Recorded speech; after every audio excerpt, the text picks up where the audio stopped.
আসসালামু আলাইকুম। ইরানের প্রেসিডেন্ট নির্বাচন দ্বিতীয় দফায় গড়িয়েছে।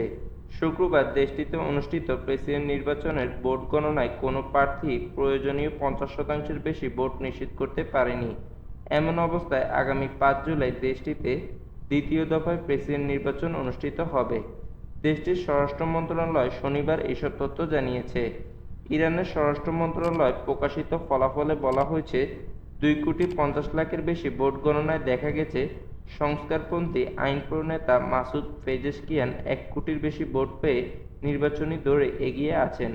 অন্যদিকে তার সঙ্গে হাড্ডাহাড্ডি লড়াইয়ে থাকা কট্টরপন্থী প্রার্থী সাঈদ জালিলি পেয়েছেন 94 লাখের বেশি ভোট।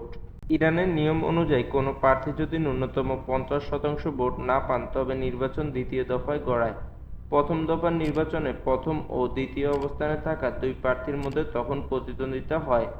প্রথম দফার ফল ঘোষণার পর প্রথম যে শুক্রবারটি আসে সেদিন দ্বিতীয় দফার ভোট হয়, অর্থাৎ আগামী 5 জুলাই পেজেশকিয়ান ও জালিলির মধ্যে লড়াই হবে।